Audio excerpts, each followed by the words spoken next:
In the late 19th century, the map of Africa bled under the knives of European empires. From Cairo to Cape Town, kingdoms fell like dominoes to gunpowder and greed. But there was one land, one mountain fortress of faith and pride, that refused to kneel. A land of lions and legends. Ethiopia. This is the untold story of how Ethiopia, the only African nation never colonized, stood against the might of Europe. A story of cunning kings, fearless queens, and warriors who fought with faith as their shield.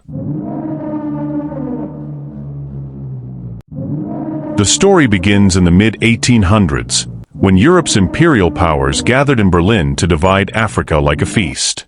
It was 1884, the Berlin Conference, hosted by Germany's Otto von Bismarck. Without a single African voice present, they drew borders that still scar the continent today. But deep in the Horn of Africa, the Ethiopian Empire already stood proud. Led by Emperor Johannes IV, a man of the north, uniting Christian highlands and resisting Egyptian and Mahdiist invasions. In 1875 and 1876, Ethiopia crushed Egyptian forces at Gura and Gundet, proving it would not be conquered easily. But soon, a new shadow rose from the sea, Italy. Italy, young and ambitious, had taken Eritrea as its colony. They dreamed of expanding inland, into the heart of Ethiopia. When Emperor Johannes IV fell in battle in 1889, the Italians saw their chance.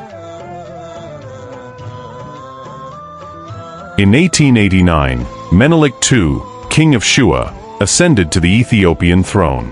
He was intelligent, pragmatic, and patient. While Italy saw him as a friend, Menelik saw them as a threat cloaked in diplomacy. That same year, the Treaty of Wuchel/Uxiali was signed between Italy and Ethiopia. The treaty had two versions, one in Amharic and one in Italian. The Italian version secretly claimed Ethiopia was now under Italy's protection. But in the Amharic version, Menelik had only agreed to a friendship, not subjugation. When Menelik discovered this deception in 1893, he tore the treaty apart and declared, "Ethiopia is not an Italian protectorate. I will never be the slave of any power." Furious, Italy prepared for war. They underestimated the spirit of the Ethiopian people.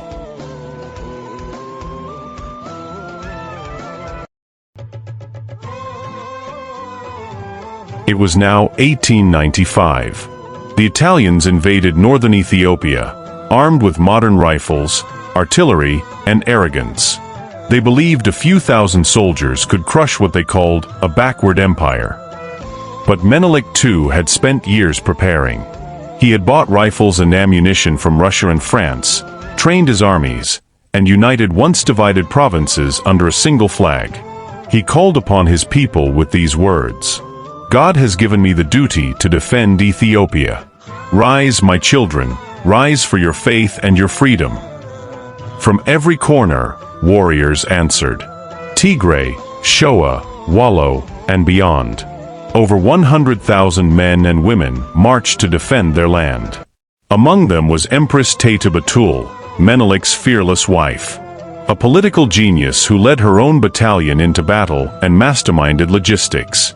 By February 1896, the Italians advanced toward a small town called Adwa, in northern Ethiopia.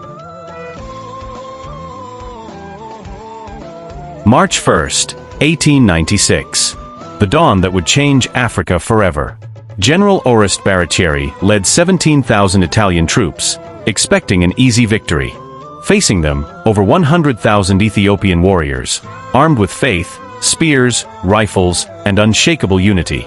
At sunrise, the hills of Adwa thundered with the cry, "Anbessa! Anbessa! The lion!" Ethiopian forces, led by Ras Makoen, Ras Alula, Ras Michael, and Empress Tetu, surrounded the Italians from all sides. 4 hours, smoke covered the mountains. Italian soldiers fell into chaos. They had misread the terrain, underestimated the numbers, and ran out of ammunition. By afternoon, Adwa was an inferno of shattered dreams. Thousands of Italians were killed or captured. Baratieri fled. When the dust settled, The Ethiopian flag waved proudly over the battlefield. Menelik too had done the impossible. He had defeated a European colonial army. The news of Adwa shocked Europe. Italy signed the Treaty of Addis Ababa in October 1896, recognizing Ethiopia's full independence. For the first time in the colonial era, an African nation had defeated a European empire, on the battlefield, in the open. Across Africa, hope ignited. From the Ashanti to the Zulu, freedom fighters whispered the name Menelik as a symbol of possibility. Even in Harlem, Black Americans celebrated Adwa Day as a holiday of African pride. But the dream of peace was short-lived. In 1935, under Benito Mussolini, Italy returned, this time with tanks, planes, and poison gas.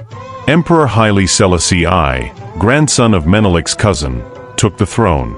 He stood before the League of Nations in Geneva, 1936, and cried out, "It is us today.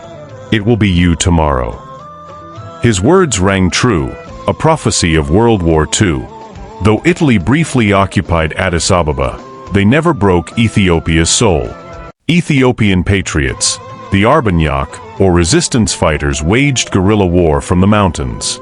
In 1941, with British help, Ethiopia rose again. Haile Selassie marched back into his capital, declaring, "Ethiopia shall stretch forth her hands unto God." Ethiopia was free again. Ethiopia, the land that never bowed. The lion that roared in the face of empires. Its victory at Adwa was not just for Ethiopians, but for all who dare to stand against oppression. So remember, when the maps were red, and the world was silent, Ethiopia stood tall, and changed history.